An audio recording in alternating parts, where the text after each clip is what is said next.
Pasalampak na binaba ni Dino ang dalang sako ng bigas nang makitang may humintong sasakyan malapit sa kanyang kinaroroonan. Bihirang may mapadaang sasakyan sa kanilang lugar dahil malayo na yun sa kabahayan at kalsada.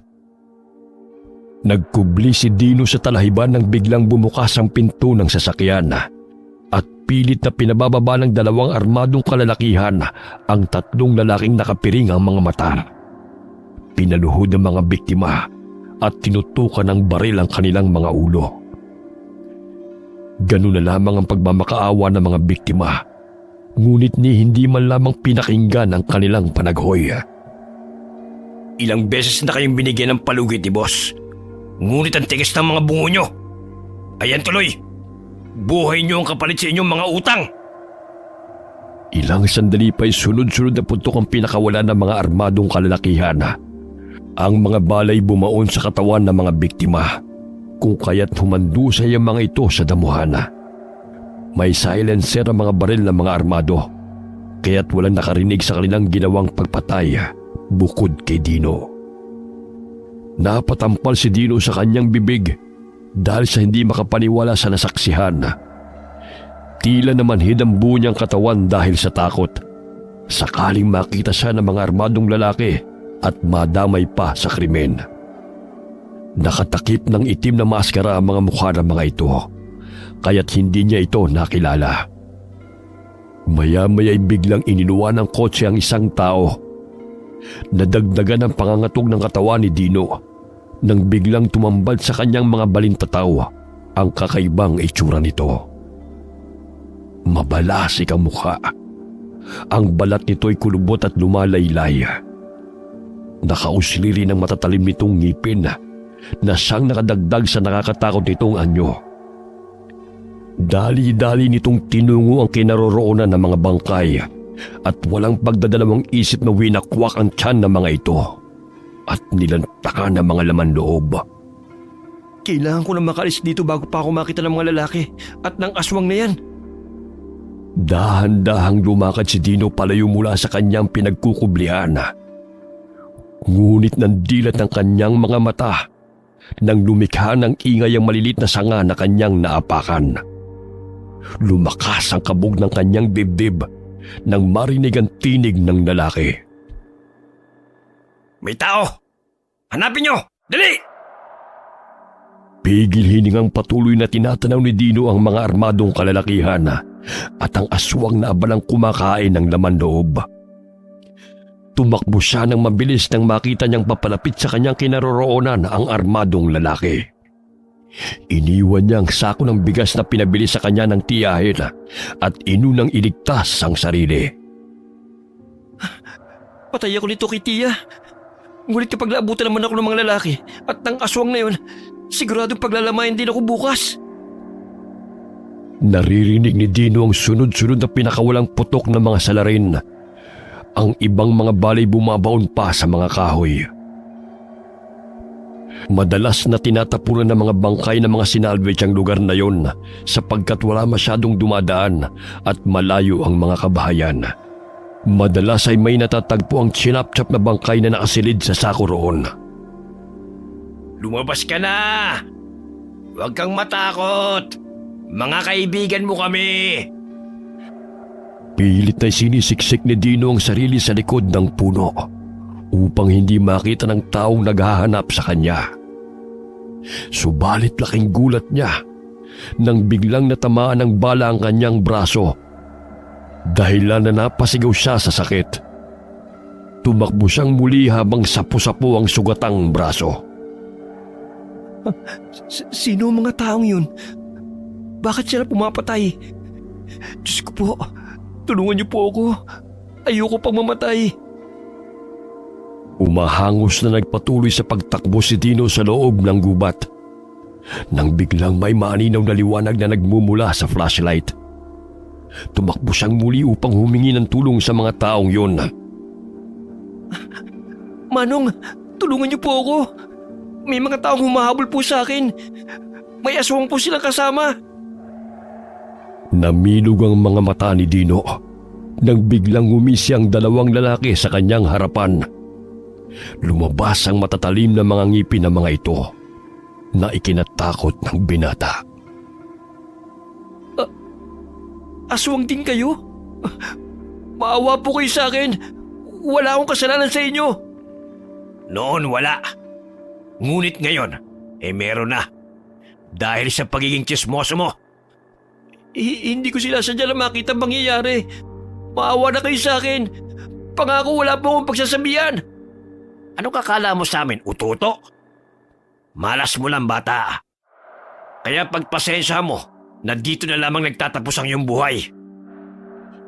Itinutok ng lalaki ang baril sa ulo ni Dino.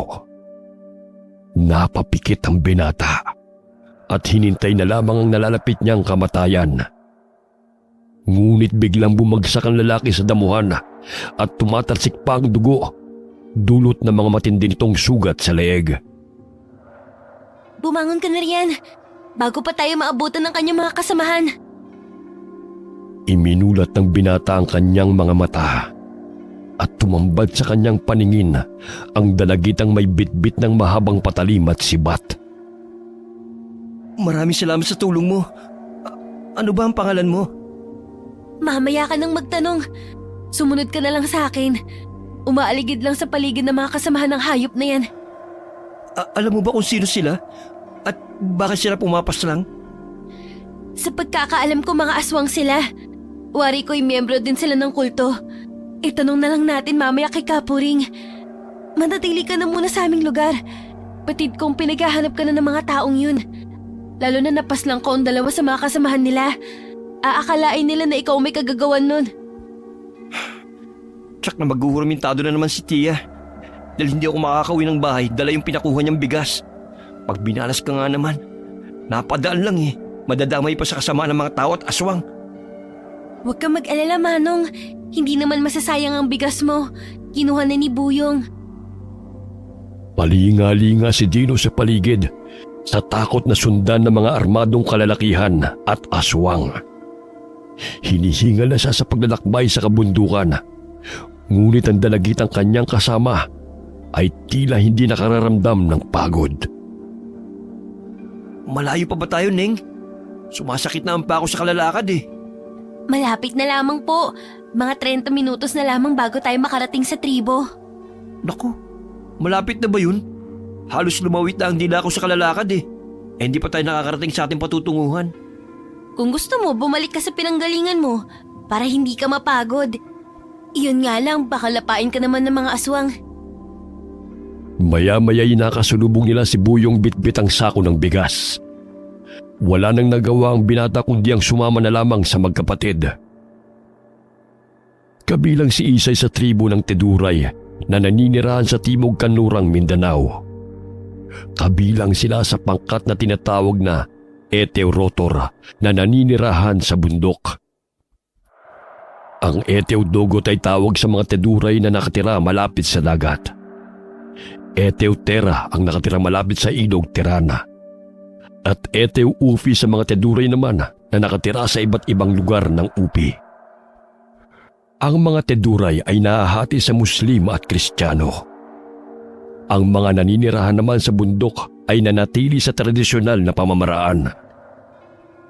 Ang kanilang kabuhayan ay pagsasaka, pangangalap ng produktong kagubatan, pangangaso, paghahabi ng basket at sikat sa kanilang nikhang sining.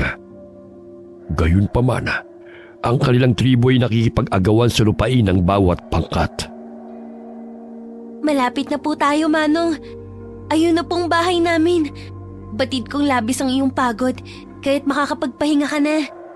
Kailangan din gamutin ang iyong sugat. Ako nga pala si Dino. Ikaw, anong pangalan mo? Ako si Isay. Iyan naman ang kapatid kong si Buyong. Paano mo napatay ang mga aswang na lalaking yun? Paano mo sila nakayanan? Dahil dito sa mga sandata, sanay na po kami makipaglaban. Sa katulad naming mga katutubo, laki kami sa kabundukan. Kaya sanay kaming makasagupan ng iba't ibang klase ng hayop, maging ng mga aswang. Salamat uli sa pagsigip niyo sa aking buhay. Kung hindi kayo dumating, tiyak na naubos na ako ng mga aswang na yun. Naunang pumasok ng kubo si Buyong bitbit ang sako ng bigas. Agad niya yung inilapag sa sahig na pinagtaka ng kanyang ama. Sumunod sina Isay at ang binatang si Dino na sapu ang sugatang braso nito. Sumama ka sa akin, Manong. Pupunta tayo kay Kapuring upang magamot niya yung sugat mo at matanggal ang bala na bumaon dyan. Tumango ang binata at sumunod sa dalagita. Ilang sandali pa'y hinawi ni Isay ang kurtina na tumatakip sa isang silid. Kapuring, may kasama po akong nangangailangan ng tulong niyo. Napaawang ng bibig si Dino nang humarap ang babaeng tinatawag na Kapuring. Ang buong akala niya ay isang matandang babae, ang manggagamot na bukang bibig ng dalagita. Ngunit napamangha ang binata sa angking kagandahan nitong taglay. Kayumanggi ang balat nito. May mahabang buhok at kaakit-akit ang angking ganda. Magandang gabi sa iyo, magandang binibini. Ako po pala si Dino. Siniko siya ni Isaya dahil sa napatulala na ito habang nakatitig sa manggagamot. Maya-maya'y nanumbalik ang kanyang diwa at lumapit kay Kapuring na patuloy na humahanga sa kagandahan nito. Hindi mo naman sinabi na ganito pala kaganda si Kapuring. Sus, ipagamot mo na nga yung braso mo. Baka may infection pa yan at ikamatay mo pa.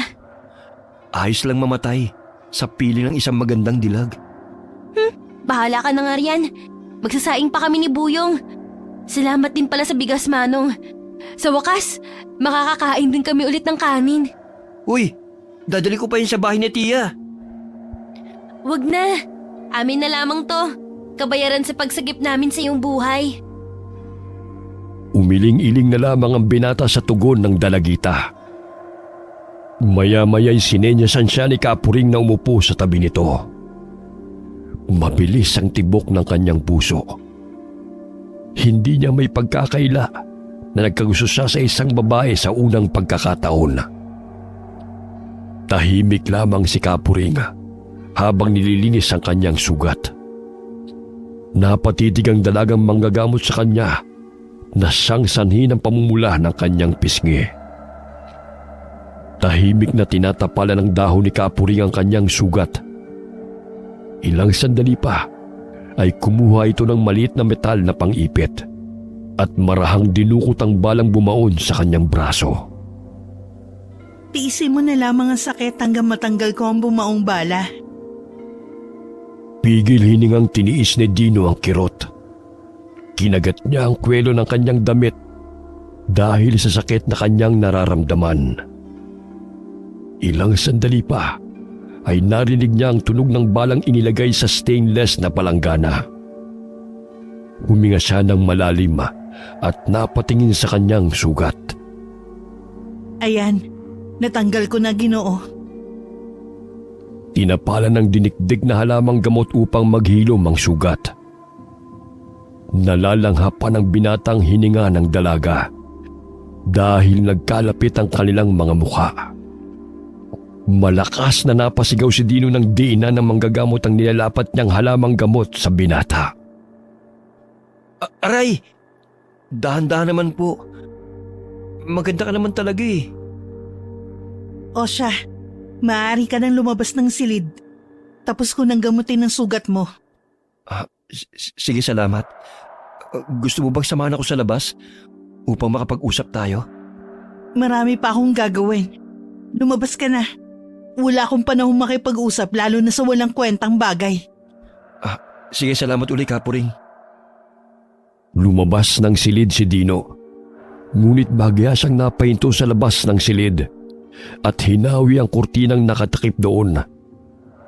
Sinilip niya kung ano ang ginagawa nito at naaninaw niya na nagdarasal ang dalaga habang nakaharap sa altar. Bahagyang napahinto si Kapuring sa kanyang pananambitan at napalingon sa binata. Ang sabi ko makakalabas ka na. Bakit nariyan ka pa? Naaabala mo lang ang aking pagdarasal. Sabi ko nga aalis na ako eh. Sige, paalam sa'yo magandang binibini. Kapuring ang itawag mo sa akin. Hindi yung kung ano-ano. Tumango ang binata at sinunod ang kagustuhan ng dalagang manggagamot. Napapangiti si Isay habang nakatingin sa kinaroroonan ng binata. Luto na ang sinaing. Kumain ka na muna rito. Batid kong nagugutom ka na rin. Hayaan mo na si Kapuring sa kanyang pagdarasal. Wari ko, may gusto ka kay Kapuring. Para malaman mo hindi ka nag-iisa. Kaso nga lang, walang sino man ang nakabihag ng puso ni Kapuring. Bakit hindi mo sinabi sa akin na dalaga pala si Kapuring? Akala ko matanda na kagaya ng mga nakasanayan kong manggagamot. Nasurpresa ka, no? Nakatatanda naming kapatid si Kapuring. Siya ang nagmana na kakayahang taglay ni Apo Diway na aming lola. Kaya siya ang pinakamalakas at maalam na manggagamot dito sa aming tribo. Ngayon lamang ako nakatagpo ng manggagamot na kasing ganda niya. Kumain ka na. Gutom lang po yan. Huwag mo nang pangarapin na magugustuhan ka ni Kapuring. Ilang araw na natili si Dino sa tribo na pinamumunuan ni Kapuring. Napag-alaman niya sa magkakapatid na ang aswang at ang mga kalalakyang gustong pumatay sa kanya ay ang mga tinatawag na mangalok na aswang. Madalas ang uri nito ay kumakain ng mga bangkay sa mga sementeryo. Bagamat ang kanilang nakasagupa ay ang mga mangalok na aswang na nanggaling sa grupo ng kulto. Isa sa katutubo na madalas na napapagawi sa bayan ang nagsabi, nakasapi ng mga ngalok na aswang ang siyang namumuno sa nalaman nitong pasugalan. Nagpapahiram umano mga ito ng malaking halaga ng salapi sa mga taong lulong sa bisyo. Kung hindi makakabayad sa kanilang itinakdang araw, ay buhay umano ng mga ito ang kapalit. Marami na sa mga teduray ang namumuhay sa modernong paraan. Ngunit ang mga katulad ni Kapuring na naninirahan sa kabundukan ay patuloy na namumuhay sa tradisyonal na paraan. Naniniwala sila sa animismo, isang paniniwala sa espiritu at Diyos ng kalikasan. Ito ay isang paniniwala na nagsasabing merong pwersang hindi materyal na nagpapakilos sa kapaligiran. Sinasabi rin dito na may kanya-kanya o may angking kaluluwa ang mga bagay. Bukod dito, isa itong paniniwala sa kapangyarihan at lakas ng kaluluwa. Sa araw ng Biyernes at Martes ay malakas ang kapangyarihan ng manggagamot. Isinasagawa niya ang pagdarasal sa tahimik na lugar, kung saan siya humihingi ng proteksyon at gabay sa mga espiritu ng kalikasan. Napamangha si Dino nang makitang iba't ibang sandata na pagmamayari ng mga kaibigang katutubo. Tulad na lamang sa palaging daladala ni Isay na nakasukbis sa tagiliran nito. Ang sandatang Chris na maihahalin tulad sa isang samurai na pasigsag ang talas at matalim din ang bandang dulo nito. Matalim na bolo naman ang palaging dala ni Buyong. Grabe naman. Ang bata niyo pa ngunit palagi na kayong may bitbit na patalim. Ginagamit namin to laban sa mababangis na mga hayop sa gubat. Pangkuha ng pagkain at higit sa lahat, iligtas ang sarili mula sa kapahamakan at mga kaaway. Nakikita mo ba ang malaking peklat sa mukha ko? Kagagawa niya ng aswang na aming nakasagupan ni Ama habang kami ay papauwi galing bayan. Kawangis ng aswang na humabol sa'yo. Dahil sa sibat at bolo na dala ko, nasugatan ko rin siya. Kaya't hindi niya ako napatay. Likas sa aming mga katutubo na may dalang sandata sa tuwing naglalakbay. Kaya naman pala. Nakakatakot naman kasi dito sa gubat eh. Kahit saan ka lumingon, parang bigla na lamang may susulpot na kalaban. Payapa ba sa lugar niyo, Manong? Hindi rin. Umaga pa lamang maririnig mo ng talak ng tiya ko. Kaya mas gugustuhin ko manatili na muna rito. Kahit papano nakakatulog ako na maayos. Inampun si Dino ng kanyang tiyahe nung siya'y 6 na taong gulang pa lamang. Sapagkat hindi na sila kayang buhay ng kanilang mga magulang dahil sa kahirapan ng buhay. 9 silang magkakapatid at 5 siya. Sakitin si Dino kaya't kinuha siya ng tiyahin upang maipagamot. Nang gumaling ay pinag-aral siya nito. Ngunit ang kapalit naman ay ang pagsisilbi niya na wari isang katulong kontratuhin, hindi isang kapamilya. Naaninaw ng binata na maagang nagising si Isay at naghahanda ng mga halamang gamot sa basket. Saan ka pupunta? Hindi pa nga lubusang sumisikat ang araw oh. Sasama ako kay Kapuring sa kabilang baryo upang manggamot. Ah, talaga ba? Maaari bang sumama? Malayo yun kaysa sa nilakad natin. Baka di mo kakayanin. Abay, kaya ko yun. Naku, sanay ako sa lakaran. O sige, dalhin mo na tong basket. At may kukunin pa akong ibang sangkap. Ilang araw nang namamalagi si Dino sa tribo. Ngunit hindi pa rin niya nakakausap ng masinsinan si Kapuring. Batid niyang tinamaan siya sa dalaga. Ngunit hindi niya kayang ipagtapat ang kanyang damdamin. Napatulala siya nang mapansin na lumabas ng dampa si Kapuring. Sa dinami-dami ng mga kababaihang kanyang nakilala, ay sa katutubong dalaga pa siya umibig. Manong, tila lumuha na yung mga mata mo sa katititig kay Kapuring. Abay ko nakatutunaw lamang ang titig. Tiyak natunaw na yung kapatid ko. Ah, ano bang dadali natin, Buyong? Hindi ko lamang lubos maiisip na ganyan kaganda ang manggagamot ninyo dito sa bundok. Umiibig ka na ba kay Kapuring? Ilang araw ka pa lamang dito sa aming tribo ah. Ha? Humahanga lamang ako sa kanya. At saka, wala namang masama ron ah. Nagsimulang maglakbay sina Kapuring at ang dalawang kapatid kasama ang binatang si Dino. Sanay ang mga ito sa lakaran ng nakayapak na hindi man lamang nakaramdam ng hapdi sa kanilang mga talampakan. Napapangiti si Kapuring dahil batid niyang nanibago ang binata sa paglalakbay sa masikot na kabundukan. Nakasuot ito ng tsinelas, ngunit siya pa itong nahihirapan. Ayos ka lang ba, Ginoo? Tila napapagod ka na. Sige, magpahinga na muna tayo at kumain na rin. Ayos lang naman ako, magandang binibini. Nanibago lang ako sa lugar na ating nilalakbay. Matarik at masikot ang daan eh. Tila nahirapan ka na sa suot mong tsinelas. Hubarin mo kaya yan sa gayon ay makalakad ka ng maayos.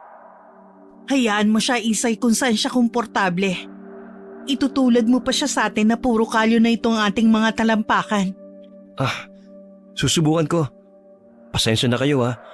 Sanay lamang ako sa mga gawaing bahay, sa babuyan at saka pagsasaka. Ngunit hindi sa malayong paglalakbay katulad nito. Batid ni Dino na malayo na ang lugar na kanyang pinaroroonan mula sa baryo na kanilang tinitirhan. Dahil sa kanyang pagtaka sa mga armadong kalalakihan, ay napadpad siya sa kabundukan. Bagamat ang pangyayaring yun ay nagdulot sa kanya ng positibong pananaw. Dahil napalayo siya sa mga taong sanhi ng kanyang paghihirap. Mahirap man ang pamumuhay sa kabundukan, ngunit nagkaroon siya ng kapanatagan at kaginhawaan dahil sa taus-pusong pagtanggap sa kanya ng mga katutubo. Wala siyang naririnig na bulyaw sa tuwing gigising siya sa umaga, sakaling hindi nagagawa kaagad ang ipinag-uutos sa kanya. Bagamat mapanganib man ang kabundukan, dahil sa mababangis na hayop at aswang na maaaring makasagupa, mas pinili niyang manatili roon kasama ang mga estrangherong ginagalang ang kanyang pagkatao. Malapit na tayo, Manong. Nakikita mo ba ang mga kubong yun? Doon tayo paroroon. Kaunting tiis na lamang po. Huwag kang mag-alala. Kaya ko pa naman maglakad eh. Hindi pa naman ako nalulumpo. Natawa si Dino sa kanyang sinabi. Hindi niya lubos maisip na mahigit 2 oras yung nilalakbay na magkakapatid upang makapanggamot lamang sa mga kapwa katutubo. 2 beses sa isang linggo. Maraming kabataan ang sumalubong sa kanila. Napansin niya ang isang dalagita. Sa hinuha niya ay nasa 14 hanggang 16 na taong gulang pa lamang ito. May bitbit na 2 taong gulang na bata at nagdadalang tao. Ang babata pa nila nakapag-asawa. Kung nag-iibigan naman at nagkasunduan ng 2 partido, wala namang pong problema. Sana ganun lamang kadali ang buhay. Ngunit kinakailangan pa nilang makapag-aral. Sa mga katulad po namin na malayo sa paaralan, tumatanda na lamang po na hindi nakapag-aral. Hindi naman imposible mangarap at makapag-aral eh. Sana ganun nga lamang po kadali, Manong. Gusto ko rin pong pumasok sa eskwela. Kaso nga lang ang layo ng paaralan. Natigil ang kanilang pag-uusap nang sinalubong sila ng matandang babae. Humihikbi ito habang humihingi ng tulong na gamutin ang kanyang anak. Lumulobo ang tiyan nito at wari niya pinaglaruan ng masamang engkanto. Tumana po kayo. Nandito kami upang gamutin ang iyong anak. Oh, Buyong, halina kayo. Tama na yung kulitan niyo sa mga bata. Naaliw ang mga katutubong mga bata kay Dino, kaya't nagpakarga ito sa kanya. Maging sa kanyang likod ay nakasabit dahil nanibago sa kanilang bisita. Mamaya na tayo maglaro mga bata ha. Dadalhin ko lamang tong basket kay Kapuring. Tumango ang mga batang lalaki at binitiwan ang kanilang bisita. Agad na sumunod na pumasok si Dino sa maliit na dampa. Bumungad sa kanyang paningin ang binatilyong lalaki na halos nangingitim na ang bibig nito. Pinahira ng dinasalang langis ni Kapuring ang katawan ng binatilyo. Maya-maya'y pinainom niya ito ng maligamgam na tubig. Pinirapiraso niya ang luyang dilaw at inilapat sa noo ng binatilyo at marahan niyong inihipan. Ilang sandali dinikdik niya ang luyang dilaw at inilapat sa tiyan ng binatilyo at bumulong ng orasyon. Maya-maya'y sumuka ng itim na likido ang binata na may kasamang maliliit na mga insekto. Pinahiran muli ni Kapuring ng langis ang tiyan ng binatilyo na may katas ng dinikdik na luyang dilaw.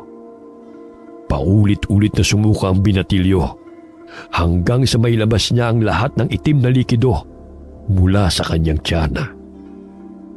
Pinainom siya muli ni Kapuring ng maligamgam na tubig na pinaglagaan ng luyang dilaw. Unti-unting umaliwalas ang itsura ng katutubong binata. Pinaglaruan siya ng engkantong kanyang nagambala sa gubat. Ipahid niyo itong langis sa kanyang katawan na aking binasbasan bago sumapit ang dilim sa loob ng 3 araw. Sa gayon ay tuluyan na siyang gumaling. Laking pasasalamat ang mga katutubo sa tulong ni Kapuring. Marami ring nagpahilot sa kanya, lalo na ang mga bata, maging ang mga buntis ay kanyang sinuri. Hindi kaagad nakabalik ng kabilang bundok ang manggagamot at ang mga kasamahan nito. Dahil humihilab ang tiyan ng katutubong si Lori. Anumang oras ay iluluwalan nito ang panganay nilang anak. Masayang naghahapunan ng mga katutubo kasama si Dino. Napatigil sila sa pagkain ng tinawag sila ni Erion dahil manganganak na ang asawa nito. Dali-daling pumunta si Kapuring at Isay sa bahay ng mag-asawa. Nadatna nilang nakahiga si Lori habang sapo ang tiyan. Pumutok na rin ang kanyang panubigan kaya't lalabas na ang sanggol. Tinulungan ni Isay ang kapatid sa pagpapanak sa katutubong teduray. Tanging lampara nagsisilbi nilang liwanag sa madilim na gabi. Bahagyang napatigil si Kapuring sa kanyang ginagawa.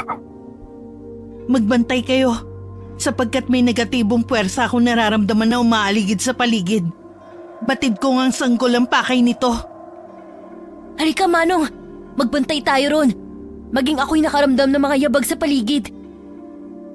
Nagbantay sa labas ng bahay sina Dino at Buyong. Habang si Erion ay hindi mapakaling pabalik-balik sa paglalakad dahil sa pag-aalala sa kanyang asawa at magiging anak. Napahinto ito sa paglalakad nang masipat ng kanyang paningin na may 2 taong nagkukubli sa mga talahib. Sumenyas ito kina Buyong at Dino, kaya tumingin ang dalawa sa itinuturo nito. Naninaw ni Buyong na nakaupo ang 2 tao habang nagkukubli sa mga talahib. Dahan-dahan nilang tinungo ang kinaroroonan ng mga ito. Naminog ang mga mata ni Buyong nang makumpirmang mga aswang yun. Dahil habang lumalapit siya sa mga ito, ay tumitindi ang mabahong amoy na maihahalin tulad sa dumi ng manok. Sumenya si Buyong sa 2 kasama upang hulihin nila ang mga ito. Ngunit laking gulat niya nang bigla na lamang lumabas mula sa talahibang isang mangalok na aswang at mabangis siya nitong hinablot. Napasigaw si Buyong kaya tumakbo patungo sa kanyang kinaroroonan ng dalawang kasama. Hindi makapaniwala si Dino nang tumambad muli nang malapitan sa kanyang paningin ang mangalok na aswang na kanyang kinatatakutan. Nanumbalik muli ang kanyang takot kaya't naisipan niyang tumakbo.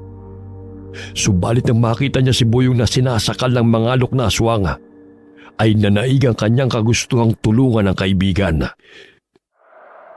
Naalala niyang sibat na kanyang hawak, kaya't hinambalos niya yon sa mangalok na aswang. Inambahan niyang tusukin ang aswang. Subalit nang lumingon ito sa kanya ay nagulat siya at bigla siyang natumba. Binitiwan ng mangalok na aswang si Buyong at nabaling ang atensyon nito kay Dino. Lumayo kayo sa akin! Itutusok ko tong sibat hanggang sa bumaon sa kalangala mo. Sige ka! Nanginginig ang kamay habang itinututok ni Dino ang pinatulis na sibat sa aswang. Habol hininga si Buyong dahil sa higpit ng pagkakasakal sa kanya. Napangisip ang mangalok na aswang habang nakatayo sa harapan ng binata. Ibinuka nito ang bunganga at inilabas ang dila. Wari isa yung ahas habang humahaba patungo sa binata. Ngunit biglang namilog ang mga mata ng mangalok na aswang. Unti-unting tumulo ang malapot na dugo mula sa noo nito nang biglang may bumaon na bulod o ang tinatawag na palaso. Bumulagta ito sa damuhan hanggang sa unti-unting binawian ng buhay. Nakatakas ang isang mangalok na aswang. Batid kong asawa at anak ko ang pakay nun. Inalalayan ni Erion na makabangon ang dalawa. Sa ikalawang pagkakataon ay nakaligtas muli si Dino mula sa aswang na sumalakay sa kanila. Matuto ka na makipaglaban, kaibigan. Dito sa kabundukan ay marami kang maiengkwentro. Kahit pag-aralan mong gamitin ang mga sandata. Muntik na naman ako dun. Salamat sa iyo, Erion. Ang lakas na makal ng aswang na to. Mabutit na patay mo siya. Malakas na sinipa-sipa ni Buyong ang napatay nilang mangalok na aswang. Batid nilang marami pa ang mga ito na umaaligid lamang sa kabundukan. Bumalik sila sa kubo. Ngunit napansin nila si Isay na nakikipagpambuno sa isang mangalok na aswang sa labas ng kubo. Dali-dali nilang tinungo ang kubo upang tulungan si Isay. Hawak nito ang patalim habang ang isang kamay naman nito ay may hawak na buntot pagi na siyang hinahampas nito sa kalabang aswang. Sige, lumapit ka pa! Hindi ako magdadalawang isip na patayin ka! Akala mo ba'y makukuha mo ang sanggol? Hindi kita pahihintulutan na makalapit sa kanila! Nagpalinga-linga ang mangalok na aswang nang naramdaman na may papalapit na mga tao sa kanyang likuran. Sa punito ang dumurugong leeg, dulot ng hiwa ng patalim ni Isay. Matuloy nitong tumakbo palayo na sawi sa kanilang ninanais na makuha ang sanggol. Patuloy pa ring inalalayan ni Kapuring si Lori upang mailabas nito ang sanggol sa sinapupunan nito. Nakikita ko na ang ulo ng anak mo. Isang iri pa at may lalabas mo na siya. Ilang sandali pa'y narinig na ang iyak ng sanggol na siyang bumasag sa katahimikan ng gabi. Napangiti si Erion at agad na pumasok ng kubo. Isang lalaking sanggol ang iniluwal ng kanyang asawa. Malusog ang bata, ngunit si Lori ay patuloy na dinudugo. Parami ng parami ang dugong lumalabas sa babae, kaya't nabahala si Kapuring. Isay, maglaga ka ng halamang gamot upang maibsan ang pagdurugo ni Lori. Agad na sinunod ni Isay ang pinag-uutos ng kapatid. Habang si Dino at Buyong ay patuloy na nakabantay sa labas ng kubo, sakaling bumalik muli ang mangalok na aswang. Kumuha ng halamang dawak-dawak si Isay mula sa basket at nilaga niya yon. Ang dahon at bulaklak ng halamang dawak-dawak ay nakatutulong sa pagpapababa ng pagdurugo at sakit ng tiyan. Agad na pinainom ni Isay kay Lori ang tsaang ginawa mula sa halamang gamot. Ilang sandali pa ay unti-unting naging mabuti ang pakiramdam ng ginanga.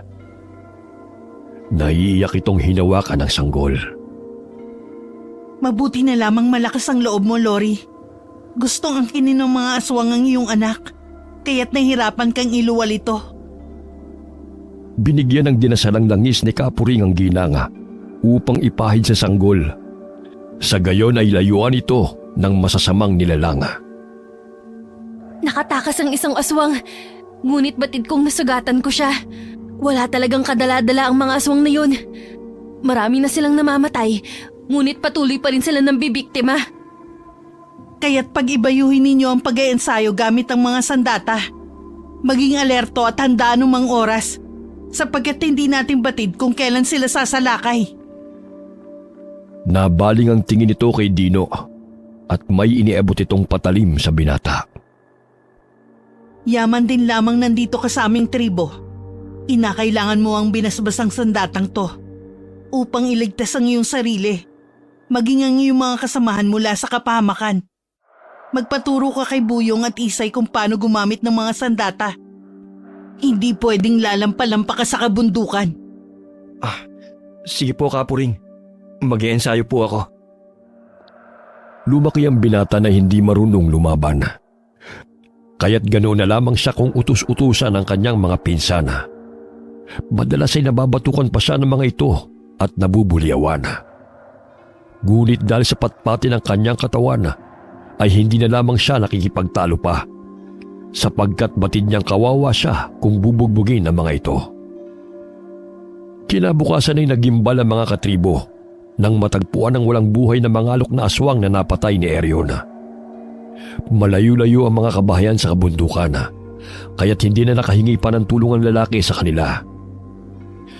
Hating gabi na rin nung mangyari ang pagsalakay ng mga aswang, kaya't mahimbing na rin natutulog ang mga ito. Agad na inilibing ni Erion ang napatay na mangalok na aswang sa hukay. Marami bang mga aswang dito sa kabundukan? Oo, hindi lang aswang ang kalaban namin. Maging ang mga taong gustong umagaw sa lupaing sanasakahan. Alam mo, Manong, parang nakalimutan na kami ng gobyerno. Siguro dahil sa layo na rin ng aming tirahan. Gusto rin namin makapag-aral kagaya ng iba. Ngunit mailap sa amin ang edukasyon dahil wala ng guro ang napapadpad sa aming lugar. Nung merong guro ang napapagawi rito, 2 beses sa isang buwan siya pumapanhik ng bundok. Ngunit isang araw, natagpuan siyang patay sa ilog. Labis ang pagdadalamhati noon ng tribo. Sino pumatay sa kanya? Ayon sa sabi-sabi, marahil natsyempohan siya ng aswang dahil sa wakwak ang laman loob niya. 3 araw na natili sina Kapuring at ang mga kasamahan nito sa kabilang bundok. Bago sila bumalik sa kanilang tinitirhan, ay pinagsabihin niya mga kapwa katutubo na mag-ingat at maging handa sa mga aswang na kanilang kalaban. Habang naglalakbay, napadaan sila sa sementeryo na nooy may inililibing na katutubo. Lumapit si Kapuring sa kapamilya nito at kinausap. Ayon sa mga magulang ng bata, ay biglaan ang pagkamatay ng kanilang anak. Masigla pa itong nakikipaglaro, ngunit ang sumapit ang dilim ay inapoy ito ng lagnat. Hindi nagtagal ay binawian ito ng buhay. Dinasala ni Kapuring ang puntod ng bata at agad na nagpaalam sa kapamilya ng nasawi. Naging marahas ang mga kampon ng kadiliman. Kaya't humingi kayo ng gabay sa anitong nagbibigay ng proteksyon sa atin. Nagsilabasan na naman ang mga masasamang nilalang. Dahilan ng pagkakasakit ng ating mga katribo. Walang humpay na pagsalakay ng mga aswang na yun sa mga katutubo. Nalalapit na ang kabilugan ng buwan. Kaya't nagsasagawa ang mga ito ng ritual upang mas lalong lumakas ang kanilang kapangyarihan. Kaya siguro sunod-sunod ring patayan ang nababalita sa bayan at natatagpuan sa liblib na daan patungo sa aming baryo. Maging sa bayan ay maraming aswang na nakikihalubilo sa mga tao. Sa gayon ay mapapadali ang kanilang pagdanais na makapambiktima. Ilang araw ang lumipas. Sa tulong ni Isay at Buyong, ay paunti-unting natutunang gamitin ni Dino ang mga sandata. Nakasasabay na siya sa mga ito sa tuwing may sasalakay sa kanila na mababangis na hayop.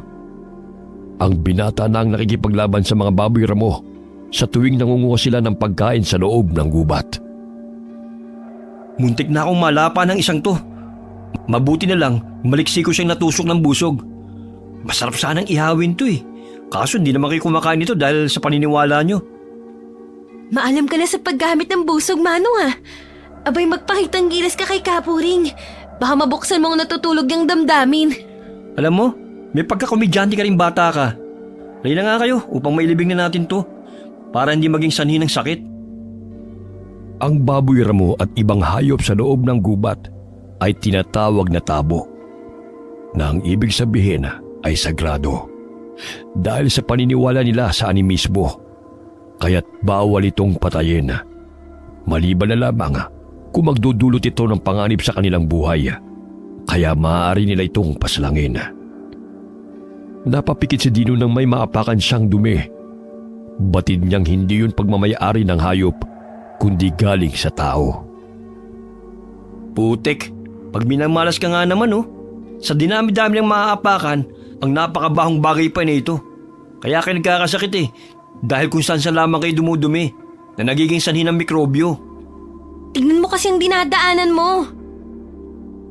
Matapos nilang maghanap ng pagkain, ay agad silang umuwi sa kanilang tinitirhan. Nag-umpisang maghukay si Dino upang gawin niyang palikuran.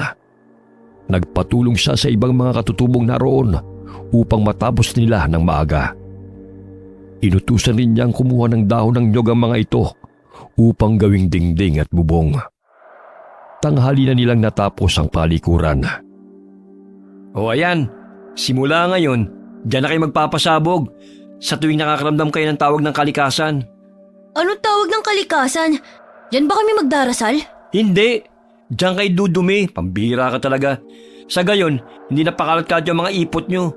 Makakatulong din yan para hindi kayo magkasakit. Namangha si Kapuring sa ideya ng binata.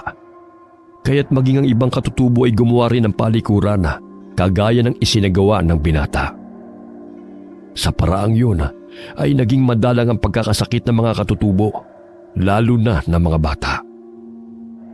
Maging sa pagsusulat at pagbabasa ay mistulang naging guro nila si Dino. Kaya't napalapit ang loob ng mga katutubo sa kanya. Lumabas ng bahay si Kapuring habang kinukwentuhan ni Dino ang mga batang katutubo tungkol sa paaralan na kanyang pinasukan. Gamit ang maliit na kahoy ay sinusulat niya ang mga letra sa lupa upang turuan ng mga bata sa pagsusulat. Kahit papano'y may matutunan sila dahil sa ipinagkait sa kanila ang karapatang makapag-aral. Maraming salamat sa iyo, Ginoo. Maraming natutunan ng mga bata sa iyo. Naging isa kang mabuting modelo sa kanila. Ako nga po dapat na magpasalamat eh. Dahil sa inyo, naranasan ko mamuhay ng payapa. Salat man sa pera o material na bagay, ngunit busog naman po sa pagmamahal. Naging masaya po ako sa bawat araw na pananatili ko po rito. Sa di kalayuan, ay tanaw nilang dalawa si Buyong na humahango sa pagtakbo patungo sa kanilang kinaroroonan. Kapuring, hinukay po ang puntod sa sementeryo. Natagpuan pong nagkandalasog-lasog ang bangkay ng batang biktima na ating nadaanan noong isang linggo.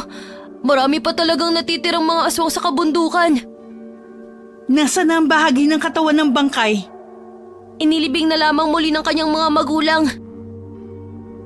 Nadagdagan ang paghihinagpis ng mga magulang ng bata nang madatna ng kalunos-lunos na sinapit ng bangkay ng kanilang anak. Animoy na simot na ang laman loob at tanging kalansay na nagkalat sa paligid ang natira sa hinukay na puntod. Sumama si Dino kay Buyong patungo sa bayan upang magbenta ng basket na ginawa ng mga katutubong teduray. Napahinto sila sa paglalakad nang maninaw na may dalawang ahas na naglalaban sa daan. Manong, huminto ka muna saglit. Nakikita mo bang dalawang ahas na naglalaban? Ayon sa kwento ng nakatatanda, may dalang matsyang batong isa sa dalawang ahas na yan na inihagis at pagmamayari ng engkantada. Kung sinong magwawagi, siya ang magtatangan ng mutya. Maaari nating makuha rin yun. Nagkubli sila sa puno at minasda ng 2 ahas na naglalaban. Ilang sandali na aninaw nila na nakagat ng isang ahas ang kalaban nito sa leeg, kung kaya't umalis ito at gumapang patungo sa kahoy na malapit sa kanila. Naaninaw nilang kinagat ng natalong ahas ang balat ng puno. Ang tawag sa parang yun sa libro ng mga babaylan o manggagamot ay atramis ng ahas, kung sa pangkaraniwang tawag lamang ay puot ng ahas. Ang punong kahoy na kinagat ng natalong ahas ay maaaring kunin sapagkat maraming benepisyo ito sa panggagamot. Matapos na kinagat ng natalong ahas ang puno, ay umalis din ito kaagad. Gumapang ito patungo sa damuhan. Pinagmasdang mabuti ni Dino ang nagwaging ahas. Naaninaw ng binata na nasa bunganga nito ang pulang mutyang bato. Gusto niyang kunin yun, ngunit sadyang mapanganib, sapagkat ang ahas na yon ay siyang maghahari sa lahat ng ahas na naroon sa kabundukan. Hari ng mga ahas, na siyang tagapagbantay ng mutyang bato. Sana naman, ibigay mo sa akin ang mutya. Para sa ganun, makatulong ako sa mga taong nangangailangan. Talamak na ang kasamaan na siyang kumikitil ang buhay ng mga inosenteng katutubo at mga taong walang kalaban-laban sa puwersa ng kadiliman. Sana ipagkaloob mo sa akin ang mutya. Animoy narinig ng ahas na may tangan ng mutyang bato ang daing ng binata. Bahagya itong napalingon sa kanyang kinaroroonan. Maging si Dino'y nagulat nang magtama ang kanilang paningin. Gumapang ang ahas papalapit sa binata. Tiimbagang lamang nakatayo si Dino at tinutunghayan ang gagawin ng ahas. Pansamantala itong tumigil sa kanyang harapan at iniluwa ang mutya mula sa bibig nito. Ilang sandali tumango ito kay Dino at iniwan ang mutyang bato sa harapan ng binata. Hinatid ng tingin ni Dino ang ahas na siyang nagbigay sa kanya ng mutya. Pumasok ito sa kasukalan hanggang sa mawala na ito sa kanyang paningin. Agad na dinampot ni Dino ang pulang bato na kusang ibinigay sa kanya ng ahas. Nakita siya ni Buyong. Matapos itong putulin ang kahoy kung saan kumagat ang natalong ahas, ay dinala niya yon at lumapit sa kaibigan. Naku Manong, napakaswerte mo. Dahil ikaw ang napili ng gabay na makapagtangan ng mutyang bato na yan. Alam mo ba na maswerte yan sa negosyo, pangontra sa masasamang nilalang, baram, kulam, kilkig at iba pang dulot ng itim na kapangyarihan. Balutin mo ng itim na tela at babasbasan mo kay Kapuring. Sa gayon, lumakas sa kapangyarihan nitong taglay. Naway matulungan tayo ng mutyang to upang magapi ng masasamang nilalang na siyang nagdudulot ng paghihirap ng mga tao. Agad na inilagay ni Dino ang mutyang bato sa kanyang bulsa at nagpatuloy na silang maglakbay patungong bayan. Bitbit ang mga basket na kanilang ititinda. Pagdating ng bayan ay agad na inilapag ni Buyong ang mga basket sa gilid ng kalsada. Marami-rami din silang dala. Tanghali pa lamang ay kalahati na sa kanilang paninda ang nabibili. Abay, maswerte tayo ngayon Mauubos pa natin to bago sumapit ang dilim. Baya-maya'y may humintong sasakyan sa tapat ng kanilang pwesto. Bumaba ang isang babae at lumakad patungo sa kanila. Mababanag ang pagkamangha sa mukha nito, kaya't binili niya ang natitirang basket na paninda ni Nabuyong. Walang pagsidla ng tuwa ang binatilyo, kaya't tinulungan nila ni Dino ang driver upang dalhin ang mga pinamiling basket ng Ale sa kotse nito. Ayon sa Ale, ay kakailanganin niya yun upang ipamigay sa kanyang mga kaibigan na paglalagyan ng mga produkto nilang mangga. Matibay po ang basket na gawa namin. Maraming salamat po ma'am sa pagpakyaw sa aming paninda. Maging si Dino ay labis ang tuwa nang maubos ng maaga ang kanilang paninda. Ilang sandali ang masayang mukha ay napalitan ng pangamba. Napansin ng binata ang pinsan na lumalakad malapit sa kanilang pwesto, kaya't kagad siyang tumalikod at tinupi ang sako na kanilang nilalatagan ng mga paninda. Naririnig niyang nag-uusap ang lalaki at ang pinsang si Joshua. Nang hihiram itong muli ng salapi. Hindi na niya natapos na pakinggan ang pag-uusap ng mga kalalakihan sapagkat bumuhos ang ulan. Paglingon niya ay umalis na ang pinsan at ang kausap nitong lalaki. Kaya pala sa tuwing mainit ang ulo ng gunggong na yun ay natatalo sa pustahan. Tapos sa akin pa ibubunto ng galit. Pailing-iling na tugon ng binata sa sarili. Ilang sandali hinikayat siya ni Buyong upang bumili ng pagkain na dadali nila pabalik ng bundok. Bibili rin tayo ng sabon. Ilang linggo na akong nakatira sa kabundukan. Tanging buhos lamang ng tubig ang ginagawa ko. Makakatulong ang sabon ipanghugas sa mga sugat para makaiwas din sa anumang sakit na makukuha sa mga mikrobyo at bakterya. Bumili rin ng sardinas si Dino.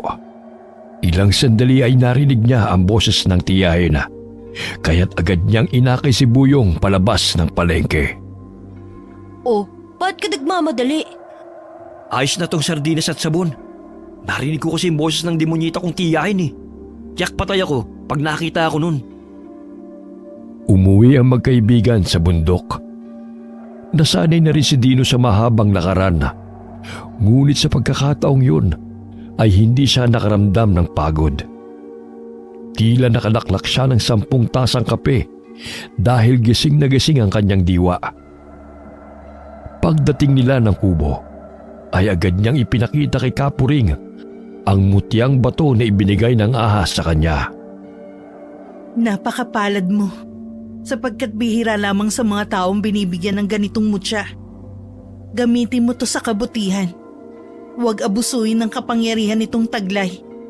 Sa gayon ay gabayan ka ng engkantadong gabay. Agad na pinatakan ng langis ni Kapuring ang mutyang bato at binalot ng itim na tela bago ibinigay sa binata. Itago mo to. Huwag mong ipakita at ipahawak kahit kanino upang manatili ang kapangyarihan nitong taglay. Maraming salamat po, Kapuring. Makakaasa po kayong gagamitin ko ang mutyang ito sa kabutihan.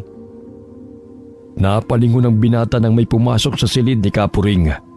Bit-bit ni Isay ang lata ng sardinas. Manong, bakit wala pong ulong isda sa loob ng lata? Saan yun napunta?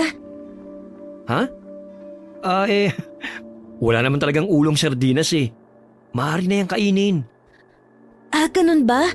Akala ko kasi nagkamali lamang naglagay nito dito. Paano kaya nila nailagay sa loob ng latang mga isda? Pinaikot-ikot pa ng dalagita ang lata ng sardinas dahil sa kuryosidad. Unang beses nilang makakain ng isdang nasa lata, kung kaya't gano'n na lamang ang pagkalito at pagkamangha ng mga bata. Lumabas ng silid si Dino at pinaliwanag kina Buyong at Isay na may pabrika na gumagawa ng sardinas at kung bakit nakalagay sa lata ang mga isda. May preservatibo silang inilagay na sangkap upang hindi mapanis kagad ang sardinas. Ngayon lamang ako nakakain nito. Ang sarap pala. At saka napakahiwaga kung paano nakapasok ang mga isda sa lata. Napangiti si Dino dahil sarap na sarap ang mga katutubo sa sardinas. Samantalang yun ang palaging inuulam niya sa bahay ng kanyang tiyahin. Animoy matutubuan na siya ng kaliskis dahil sa araw-araw na ang kinakain ay sardinas. Ngunit sa mga katutubong katulad nila Isay at Buyong na namulat sa simpleng buhay, lahat ng maihahain sa hapag ay kanilang binibigyan ng halaga. Kapuring, halina po kayo. Tikman niyo po tong sardinas. Masarap po. O sige, tawagin niyo na si Ama upang makapaghapunan na tayo. Unang beses na naging espesyal ang ulam na sardinas kay Dino, sapagkat yun ang madalas niyang kainin sa tuwing hindi siya binibigyan ng pagkain ng kanyang tiya o tinitipid siya nito. Gaya ng kasabihan, anumang inihahain sa hapag ay nagiging espesyal kung kasama ang buong pamilyang nagsasalo-salo sa pagkain na puno ng pagmamahalan. Sa tribo ng mga katutubo, Naramdaman ni Dino ang pagpapahalaga sa kanya na maihahalin tulad niya sa ulam nilang sardinas. Kapag nakabenta muli tayo ng marami, bumili ulit tayo nito, Manong. Nako, mauumay ka rin kapag inaraw-araw mo ang sardinas sa pagkain. Alam mo namang bihira lamang kami nakakain ng pagkain katulad nun. Sige, bibili tayo ng marami kapag nagkapera tayo muli. Ngunit huwag araw-arawin, hindi maganda sa kalusugan at saka mauumay ka rin. Madalas nang sumama si Dino kina Isay at Buyong sa pagtitinda ng basket sa bayan. Narinig ni Dino ang balita tungkol sa talamak na patayan. Ang mga bangkay ay natatagpuan sa liblib na lugar o di kay mga kapirasong bahagi ng katawan ang iniiwan sa talahibana. Kahit saan man tayo magpunta, hindi pa rin natatapos ang kasamaan ng mga tao. Dulot yan ng kasakiman. Naikwento ng katabing tindero kay Dino ang tungkol sa mga taong nawawala na nanulong sa sugal kagaya ng sabong. Naging mainit ang balita na yon dahil sa sunod-sunod na pagkawala ng mga tao. Ngunit walang sino man ang nakakaalam kung sino ang dumukot sa mga ito. Marami na rin nakikita ang binata na nakapaskil sa mga poste na missing. Marahil kagagawa niyo ng grupo ng kalalakihan ng muntik na akong mapatay. Maaring sila ang pasimuno ng mga pasugalan. Sambit ng binata sa kanyang isipan. Ilang sandali nakita niyang muli ang pinsana at may kausap itong dalawang lalaki. Napansin niya na si Joshua pa ang naghihikayat sa mga ito upang maglaro sa pasugalan. Maliit lamang ang puhunan, ngunit malaki ang balik na panalo ang makukuha nila.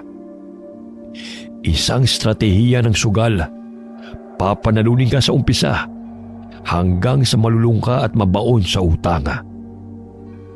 Sinundan niya ang pinsana at nakikita niyang may sinisingil itong tao at binayaran siya ng malaking halaga. Matindi ang kanyang hinala na may ginagawa itong hindi kaaya-aya. Manong, saan ka ba pumunta? Kanina ka pa namin hinihintay ni Isay. Alam mo, Buyong, matindi ang aking pakiramdam na may kinalaman ng aking pinsa sa pagkawala ng mga tao. Marahil ang pinagtatrabahuhan niya ay isang sindikato. Paano mo nasisiguro yun, Manong? Sinundan ko kasi siya eh.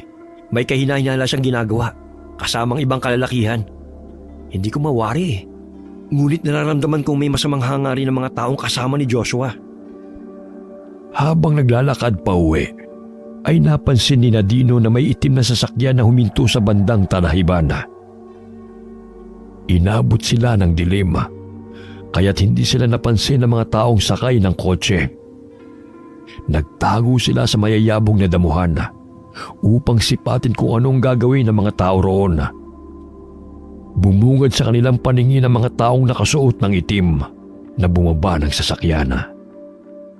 Kinaladkad ng mga ito ang tatlong kalalakihan na nakatakip ng telang itim ang mga ulo.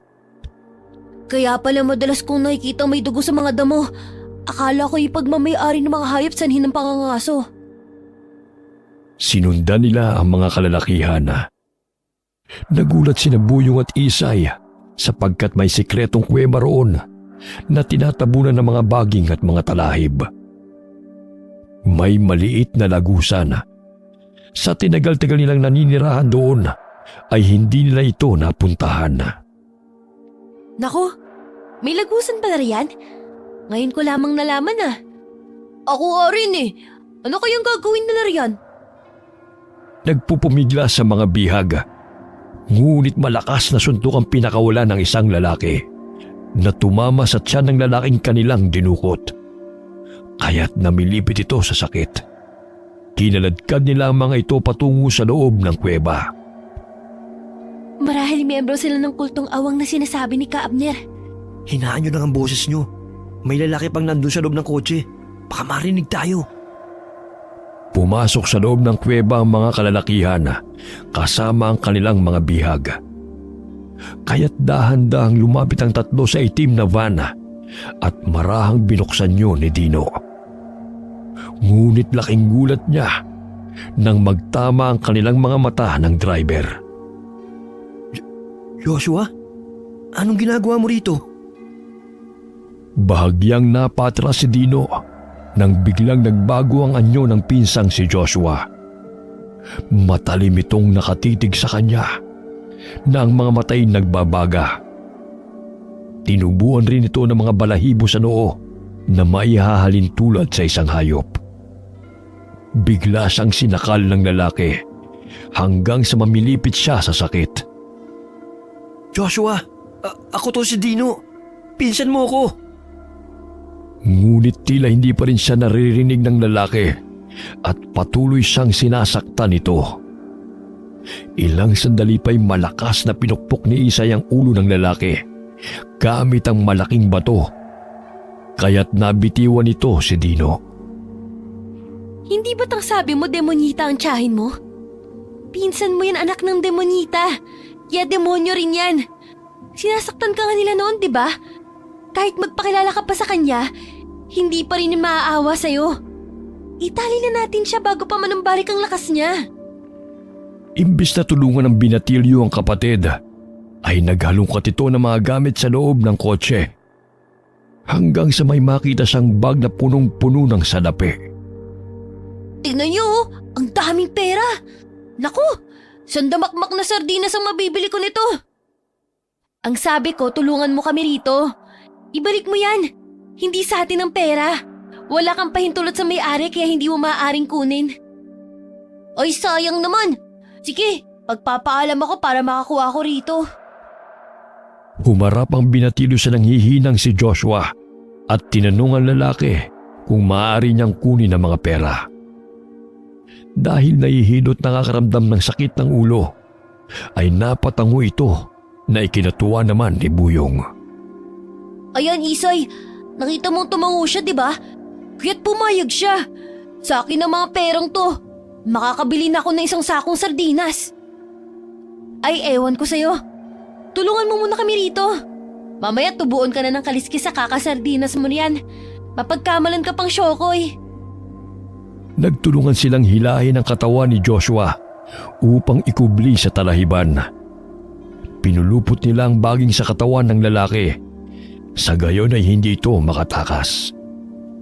Batid kong isa na rin siyang mangalok ng aswang, Manong. Marahil sumali na siya sa grupo ng mga lalaking yun. Ang pagiging aswang may ipapasa sa pamamagitan ng laway at ritual. Isa silang kulto ng mga aswang sa pagkakaalam ko. Nagsasagawa sila ng alay upang mapalakas ang kanilang kapangyarihan. Ang dugo ng kanilang mga biktima, inaalay nila sa Diablo na siyang nagbibigay sa kanila ng kapangyarihan bago nila lantakan ng mga lamang loob. Hindi ako makapaniwala na sumapi si Joshua sa kanila. Kaya pala may natatagpo ang patay na baboy sa baboy ni Tia. Ako palagi napapagalitan. Siya pala may kagagawan nun.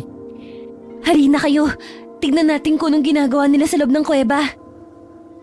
Gamit ang patalimay binutasan ni Dino ang mga gulong ng kotse. Hinila ni Isay si Buyong dahil patuloy pa rin itong naghahalongkat ng mga gamit sa loob ng sasakyan. Ano ka ba, Buyong? Tigilan mo na nga yan. Hindi pa ba sapat ang perang nakuha mo? Baka marami pa dyan eh. Sayang naman. Pakamot ulong usal ng binatilyo sa kapatid. Ilang sandali pa'y dahan-dahan nilang tinungo ang kuweba. Hindi nila lubos maisip na may sikretong kuweba roon na naging lungga ng mga mangalok na aswang. Minsan lamang sila napapadaan sa lugar na yun. Tanging ang liwanag na nagmumula sa ginawang siga ang nagsisilbing ilaw sa loob ng kuweba. Kabilugan ng buwan, kung kaya't batid nilang malakas ang puwersa ng mga kampo ng kadiliman. Nagsagawa rin ang mga ito ng ritual. Pinahiga nila ang mga bihag sa sahig. Naaanino nilang kumuha ng kutsilyo ang isang lalaki at hiniwa ang leg ng bihag nito. Hindi magawang makasigaw ng biktima dahil sa busal nito sa bibig at nakatali ang mga kamay at paa. Lumuluhod ang mga kampo ng kadiliman habang nakaharap sa ribultong may sungay at nagbabaga ang mga mata. Umuusal sila ng dasal ng paulit-ulit. Unti-unting nagbago ang mga itsura ng kalalakihan. Biglang kumulubot ang mukha ng mga ito at naging mabalasik. Lumalabas ang matatalim at nakausling mga ngipin. Pinatakan ng mga alok na aswang ng dugo ng biktima ang rebulto. Bago nito sinipsip ang lumalabas na dugo sa hiniwang leeg ng biktima. Tila nasasaid na nito ang dugo ng bihag dahil sa namumutla na ito bago niya binitiwan. Agad itong sumenya sa mga kasamahan na maaari na nilang pagsaluhan ang laman ng biktima. Ang mga tao talaga, madaling malinlang gamit ang salapi. Ang salapi ang siyang kumukontrol sa kanila. Malakas na humalakhak ang lider ng mga mangalok na aswang. Humarap itong muli sa rebulto at umusal ng dasal. Napatampal ng bibig si Buyong nang makita ang ginagawa ng mga aswang sa bangkay. Halos masuka siya habang takam na nilalantakan ng mga ito ang laman ng biktima. Niluray-luray nila ang bahagi ng katawan. Nakita pa nila kung paano basagin ng isang aswang ang bungo ng biktima at sipsipin ang utak nito. Manong, hindi ko na kaya. Umalis na tayo rito. Parang hinahalukay ang sikmura ko. Lalabas na sana siya, ngunit bigla siyang nadulas mula sa kanyang kinatatayuan nang maapakan ng bato. Kaya't lumikha ng ingay ang mga batong nagsilaglagan na kanyang nasandalan. Napahinto sa pagkain ng mga aswang at nabaling ang atensyon ng mga ito sa pinagmulan ng ingay. May mga tao. Hulihin sila at dalhin dito. Nakita sila ng lider ng mga aswang, kaya't inutusan nito ang mga kasamahan. Dahil nagsiksikan sa maliit na lagusan, ay nataranta silang tatlo. Kaya't hirap silang makalabas dahil sa naipit nila ang isa't isa. Aray, ano ba yan? Mauna ka nga lumabas, Isay. Nariyan na sila, baka maabutan nila tayo. Ikaw tong sumisiksik sa amin eh. Ikaw ang maunang lumabas. Yan kasi ang bitbit mong bagan sa gabal eh.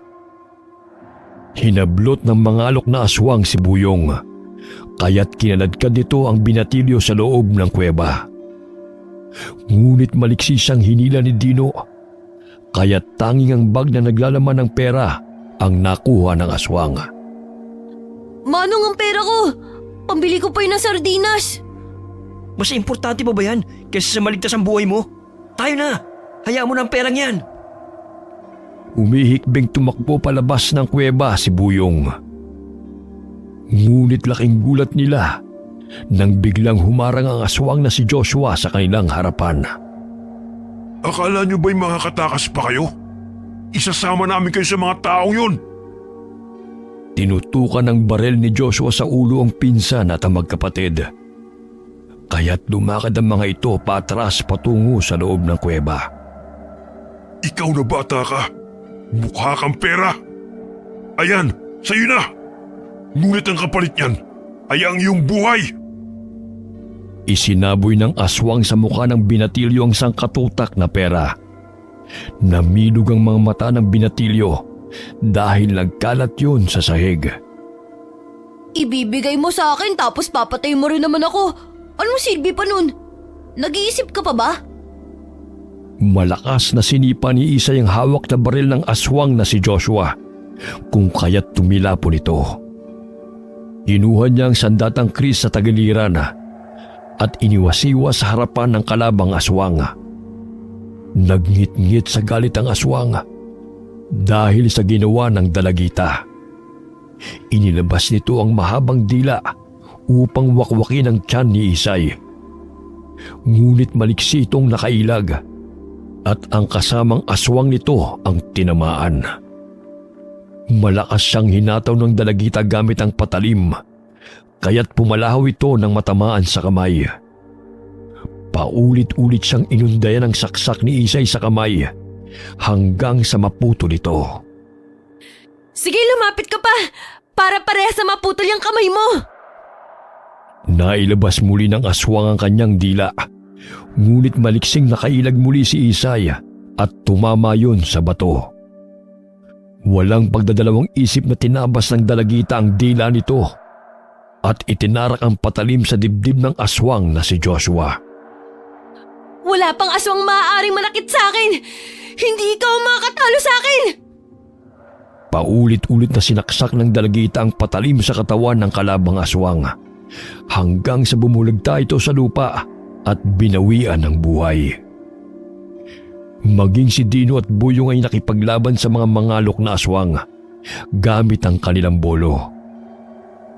Palipat-lipat na tumatalon-talon si Buyong sa mga bato habang iniilaga ng pagsugod ng aswang sa kanya. Akin na yung pera! Sinasayang mo lang habang kami halos mamatay na sa paghahanap buhay upang makakain. Kunin mo kung kaya mo. Yun ay kung mabubuhay ka pa. Kapalit ng perang ito. Inilalayo ng aswang ang bag sa binatilyo, dahilan ng pagkainis ni Buyong. Sakaling hindi ako makakain muli ng sardinas kapag nawala ang perang yan, pagsisisihan mo! Akin na yan! Tumatawa pa ang aswang habang inilalayo ang bag sa binatilyo. Ikinasa nito ang baril at itinutok kay Buyong. Ngunit bago pa man ito makalabit ang baril, ay binato ni Isay ang kamay nito. Kaya't nabitiwan nito ang baril. Dahil sa inis ay agad na tinusok ni Buyong ang mata ng aswang gamit ang patalim. Ngunit inilabas nito ang mahabang dila at pinulupot sa bewang ng binatilyo. Malakas nitong ibinagsak si Buyong. Mabuti na lamang inaagaw nito ang bag ng pera. Bago pa man siya bumagsak sa batuhan, ay nasalusan ng bag na naglalaman ng salapi. Malaki talagang naitutulong ng pera, maging sa aking kaligtasan. Natutuwang sambit ng binatilyo. Bumangon siyang muli at binalikan ang namimilipit sa sakit na kalabang aswang. Walang awa niyang inundayan ito ng saksak sa katawan at ginilitan ng leeg. Ilang sandali pa'y bumagsak ito sa lupa at nawalan ng buhay. Agad niyang kinuha ang backpack at isinuot. Batid ni Puring na nasa panganib ang buhay ng kanyang mga kapatid, kaya't nagsagawa siya ng ritual at dasal upang gabayan ang mga ito. Sa ilalim ng kabilugan ng buwan, itinataas ni Puring ang dalawa niyang kamay habang nananambitan. Nagpausok din siya ng kamangyan upang maitaboy ang negatibong enerhiya na bumabalot sa kapaligiran. Samantala, hinataw ni Dino ang mahabang dila ng mangalok na aswang na akmang pupulupot sa kanya. Hindi niya maipaliwanag ang liksi at lakas na kanyang nararamdaman habang nakikipaglaban sa mga aswang. Malakas na palahaw ang pinakawalan ng mangalok na aswang nang ibaon ng binata ang patalim sa tiyan nito. Ibahin mo kami! Namumuhay kami ng patas! Hindi tulad ng mga gahaman at makasarili ng mga miyembro nyo! Patuloy na hinalukay ng binata ang tiyan ng aswang hanggang sa dilat ang mga mata nito na unti-unting binawian ng buhay. Sumampa ang lider ng mangalok na aswang sa mataas na bahagi ng bato sa loob ng kuweba. Umusal ito ng orasyon na siyang ikinatakot ni Dino. Umihip ang malakas na hangin. Kasabay nun ay naririnig nila ang mga atungal ng mga hayop sa labas ng kuweba. Nadidinig din nila ang mga takbuhan. Wari niya ay tinatawag nito ang mga kasamahan upang magkaisa sa kanilang ritual at paghasik ng lagim. Naku, tinatawag niya ang kanyang mga kauri. Sa pamamagitan niyan, inuutusan niyang salakayin ng mga itong mga tao. Natatakot ako sa kaligtasan ng ating mga katribo. Huwag kang mawalan ng pag-asa. Alam ko makakayanan nilang iligtas ang kanilang mga sarili. Walang kasama na magwawagi. Manalig lamang tayo sa may kapal. Alam kong iba ang pinaniniwalaan nyo. Ngunit hindi tayo pababayaan ng dakilang lumikha. Akala nyo ba'y makakalabas pa kayo rito ng buhay? Katulad ng mga sakim na taong yan, ibabaon ko kayo sa limot! Itiko mo yung bunganga mo! kung wala ka namang sasabihin na mabuti. Inasinta ni Buyong ang lider ng mga alok na aswang gamit ang tirador. Ngunit tumambling-tambling ito sa ere upang iwasan ang mga balang pinakawalan ng binatilyo. Bago pa man ito makalapag sa lupa, ay malakas na inihagis ni Dino ang bolo patungo sa ulo ng lider ng mga aswang. Ilang sandali nandilat ang mga mata nilang tatlo nang tumama sa bungo ng mga alok na aswang ang patalim. Bahagya silang natahimik at nagkatinginan. Nako, ang galing mo talaga, Manong. Bilib na talaga ako sa'yo. Nangingisay na bumagsak sa batuhan ang katawan ng mga alok na aswang. Nilapitan siya ni Dino at hinugot ang patalim na bumaon sa bungo ng kalaban. Dito na lamang nagtatapos ang kasamaan mo! Gamit ang dugo ang patalim, ay pinuto ng binata ang ulo ng mga alok na aswang at inihagis sa nagbabagang apoy. Nagngingit-ngit sa galit ang mga kasamahan ng aswang, kaya't sinugod nila ang magkapatid na katutubo at si Dino. Pinulupot ng mga ngalok na aswang ang dila nito sa leeg ng binata at kinilapat ito ang matatalim na kuko sa mukha ni Dino. Ngunit laking gulat ng aswang nang bigla siyang tuklawin ng mga ahas hanggang sa mabitiwan niya ang binata. Tinatanggal niya ang mga ahas na kumakagat sa kanya at inihagis. Ngunit bumabalik pa rin ang mga ito upang siya'y kagatin muli. Kahit isang tuklaw ng ahas ay walang natamo si Dino. Ngunit ang kalaban niyang aswang ay pinapak ng mga ahas na nagdulot ng maraming sugat. Mabilis na kumalat ang lason sa katawan nito, sanhi ng kamatayan. Maging sina Isay at Buyong ay hindi sinaktan ng mga ahas. Bagkus tinutulungan pa sila sa pagsugod sa mga kalaban. Tinuklaw ng isang ahas ang mata ng mga alok na aswang na lumalapit kay Isay, kaya't umalingaw-ngaw ang sigaw nito sa loob ng kuweba. Hindi makapaniwala si Dino sa kanyang nasaksihan. Marahil sa tulong yun ng batong mutya ng ahas na kanyang tangan. Nagapi nila ang mga ngalok na aswang. Kabilang na roon ang pinsan na si Joshua. Maraming salamat sa inyo mga kaibigan. Kung hindi dahil sa inyo, ginawa na kaming pulutan ng mga aswang na ito.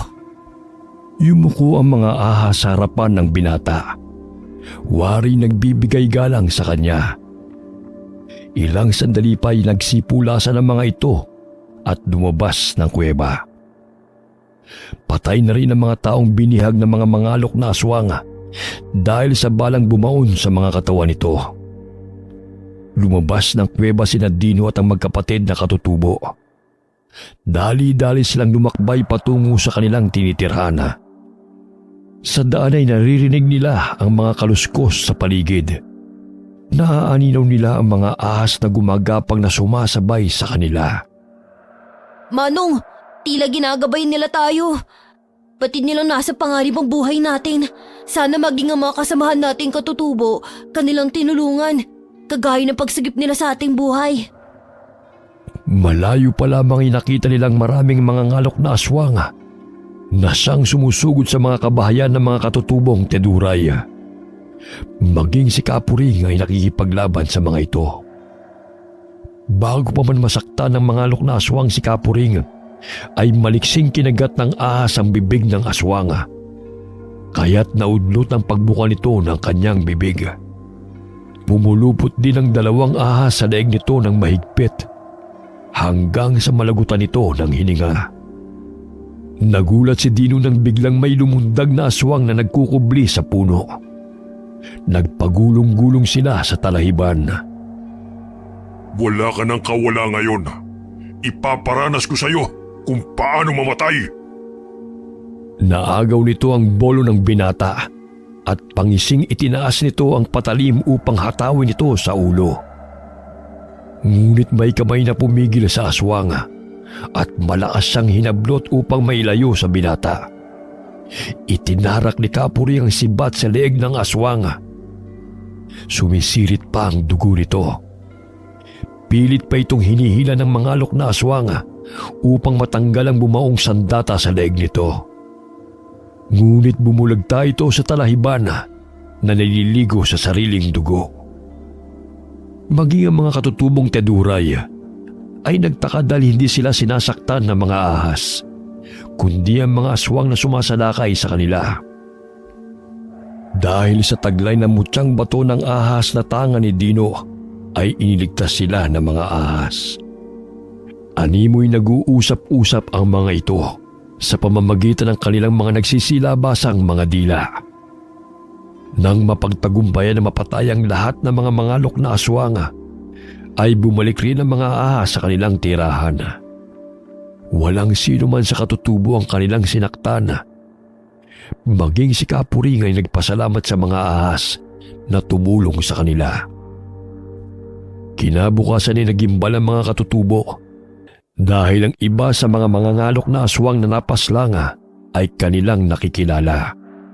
Kasapi ng sundalo ang dalawa sa mga ito na nakilala ni Erion. Hindi makapaniwala ang katutubo na ang taong kanyang kaibigang sundalo na bumibisita sa kabundukan ay kauri ng mga mangalok na aswang na siyang naghahasik ng lagim sa kanilang lugar. Ipinagbigay alam nila sa mga otoridad ang pangyayari. Kaya't nadiskubre ng mga ito ang kultong naging pasimuno ng pasugalan na siyang dahilan ng pagkawala ng mga tao. Simula nang mamatay ang mga mangangalok na aswang ay wala nang napapabalitang nawawala sa bayan. Maging ang mga katutubo ay namuhay ng payapa. Si Dino'y napasama sa missing na nakita niyang nakapaskel sa poste. Napalingon lamang siya dahil hindi niya sukat akalain na may maghahanap pa sa kanya, sapagkat ni isa sa kanyang pamilya ay hindi man lamang siya kinumusta kung maayos ba ang kanyang kalagayan habang nagtatrabaho sa babuyan ng tiyahin. Nagpaparamdam lamang ang kanyang mga kapatid kung manghihingi ng pera. Umuwi siya sa kanilang baryo upang magpakita sa kanyang mga magulang at mga kapatid. Labis ang tuwa ng mga ito nang makita siyang buhay at hindi napasama sa mga taong natagpo ang luray-luray ang katawan sa talahiban. Ngunit napagpasya ni Dino na manatiling manirahan kasama ang mga katutubong teduray, sapagkat doon niya naranasan ang payapa at masayang buhay. Humahango si Buyong habang karga-karga ang isang karton ng sardinas sa kanyang likod. Magpahinga muna tayo. Pagod na ako. Ang bigat din pala nito. Ginusto mo yan, di ba? Kaya kayanin mo. Para makakain ka ng pinapangarap mong sardinas, di ba? Kaya pa ba, Buyong? Meron pa rito, oh. Mauumay ka rin sa pagkain ng sardinas hanggang sabihin mong, "Tama na! Ayoko na!" Nagsimula na silang maglakbay patungong tuktok ng bundok, sapagkat naghihintay na sa kanila ang mga kasamahang katutubo. Sabik na matikmang muli ang delata na dala ni Buyong. Maging si Erion ay dumayo pa sa kanilang baryo upang ibalita ang nangyari sa kanila. Nakasalubong niya sila Dino kaya't tinulungan na lamang niya si Buyong sa pagbubuhat ng mga delata gamit ang perang nakuha niya sa mga mangalok na aswang. Sa pagkakataong ito, may mga bagay tayo na ipinagwawalang bahala, ngunit sa iba ay napakahalaga. Matuto tayong magpahalaga kahit sa simpleng bagay. Madalas tayong nagrereklamo, ngunit hindi natin naiisip na may mga tao pa palang higit ang pinagdadaanan kesa sa atin. Niwala pa nga sa kalahati ng kanilang paghihirap. Naway matuto tayong makontento, magpasalamat kung anong meron tayo, sapagkat ang labis na paghahangad ng salapi o anumang bagay ay nakakasama, lalo na kung nanloloko na tayo ng kapwa. Wakas.